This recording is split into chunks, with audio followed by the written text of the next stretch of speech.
জনতা উন্নয়ন পার্টির প্রার্থী শামসুল হক মন্তেশ্বর বিধানসভার বিভিন্ন ভোট কেন্দ্র তিনি পরিদর্শন করছেন। কেন্দ্রীয় বাহিনীর ভূমিকা নিয়ে প্রশ্ন করেছেন, অভিযোগ করছেন যে 100 মিটারের মধ্যে বেশিরভাগ মানুষ দাঁড়িয়ে রয়েছে, তারপর কেন্দ্রীয় বাহিনী কোনো কিছু করছে না। আজকে আমি তো প্রথম লস্করপুর বুথ পরিদর্শন করলাম, তারপর তো কুলে বুথে এসছি, দুটো বুথই পরিদর্শন করলাম। কিন্তু এখানে মানুষ যে নির্বাচনী বিধি বা ইলেকশন কমিশনের যে নির্দেশ, সেই নির্দেশটা পুরোপুরি ফলো আপ হচ্ছে বলে আমার মনে হচ্ছে না।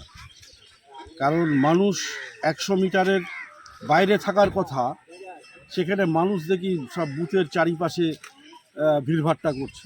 এটা ঠিক নয়। বুঝতে পারছেন ভোটারদের সারা কিছু পাচ্ছেন? যেখানে যাচ্ছি তো সব মানুষ ঘিরে ধরছে। আজকে ভোটের দিনেও মানুষ ঘিরে ধরছে।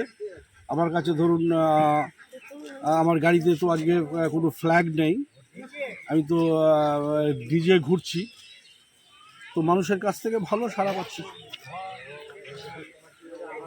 কিছু গ্রামে ভোট করছে তো আমার মনে হচ্ছে একচেটিয়া আমাদের ভোট করছে। আপনি তারিত বলতে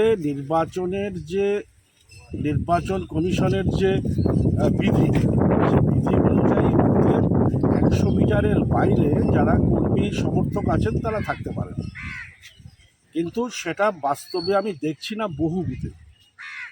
শুধু কুলে লস্করপুর না, আমি তো কুসুমগ্রামটাও ঘুরলাম, এই বিধিটা সব জায়গায় মানা হচ্ছে না। বিশেষ করে শাসক দলের কিছু লোকজন আছে, তারা এগুলোকে মানতে চাইছে না।